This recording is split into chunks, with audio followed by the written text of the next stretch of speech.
Hey everybody, I am here with Drew Upchurch, Director of Auxiliary Services, and he's going to run us through some of what the summer is going to look like. Drew, this has obviously been a atypical year to say the least. What are things looking like so far? Yeah, thanks, Tyler. Really excited to get started this summer. We'll open up tennis programming on our San Jose campus next week, and so that's going to be that week of May the 26th through the 29th, the JTC tennis program with Claudio Pistolesi.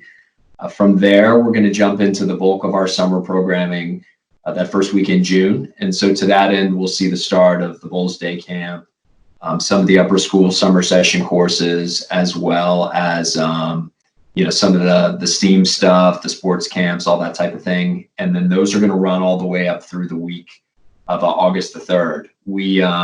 Obviously, we've seen some pretty significant modifications just as far as it relates to scheduling and safety procedures and some of those things with the current COVID situation. But really excited about the team that we have in place and the summer that we've got in store. I'm super appreciative because I know that you're having to plan for in-person classes and activities as well as having them online.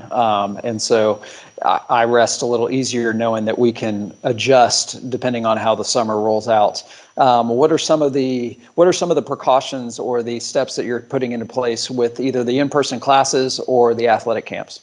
Yeah, really, really good question. And so to that end, just as far as some of the precautions we'll start with summer session. The first session of summer session, so those first 3 weeks, June 1st through June the 18th, will be online. And so the first 2 life management courses will continue the school's distance learning initiative.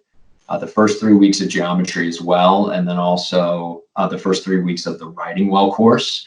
As far as some of the things that we're going to do for the on-campus programs, obviously we're going to initiate social distancing protocols and follow those wherever appropriate. We'll have daily temperature checks for anybody who's on campus. We've seen some pretty significant changes with our lunch program as far as we'll do prepackaged lunches rather than having everyone go through the line. And we will also increase both our disinfecting and sanitation efforts on campus. And then furthermore, we will also have hand washing stations all over campus as well, and really make it a point to educate and promote good hygiene across the board with everyone in our summer programs. And that list is by no means all inclusive. We're constantly meeting as the CDC, World Health Organization, White House, local state government officials come out with new information, and really making that a priority to make sure everybody's safe this summer. Hey, so Drew, as a parent who's had both of his kids go for multiple years to Bulls Day Camp, what's that going to look like? Can you walk me through that? Yeah, great question. So I think when parents drop off in the morning, the first thing that you'll see is they'll come through. We'll have a designated drop-off area just for day camp. We've created actually a position this summer, our summer director of health, which will be staffed by an RN. So our RN will be out there, as well as some camp personnel, checking temperatures, a couple key questions, just making sure that everybody's in good health, nobody's sick, that there's not anyone in their home who is sick. From there, what they'll do is they'll then transition to their den. So this will be another big program level change. Historically, in the past, we've started day camp, sort of a camp gathering at the flag, just following some of those CDC guidelines as it relates to social distancing. That's a program level modification that we're going to make. So we won't have that big gathering anymore. From there, the den captain will sort of direct the kids to wherever it is that they're supposed to be. We're definitely taking pretty tight precautions to both limit the size of those dens as well as also making sure that those dens stay together. As the kids transition from activity to activity, we have hand washing stations all over campus. We've also got our facilities team on high alert coming through, making sure that those spaces are both sanitized as well as disinfected. When lunchtime comes, again, to piggyback on that earlier point with the flag, rather than having everybody go to the cafeteria and having a couple hundred kids in the cafeteria like we've had prior summers, our lunch staff will actually deliver the lunches to the individual dens, and making a concerted effort to make sure that everybody's exercising good hygiene, washing hands, that those areas are cleaned when one group leaves and another group comes in. Unfortunately, with that, we won't have free swim like we've had in the past. We're still not at a point with the various phases that free swim is something that's recommended in a camp setting. But again, that's the sort of thing that we're going to look at and hopefully add on as the situation continues to progress and we continue to put our distance between ourselves and COVID. sounds to me as a camp parent that this would be an even more intimate experience. It could be, you've got these smaller den level groups that are going to be tight knit and really thriving in that capacity. Oh, I think absolutely. And I think that that really just how you frame the situation, and it'll definitely provide the opportunity for the kids to hopefully make some really great friendships.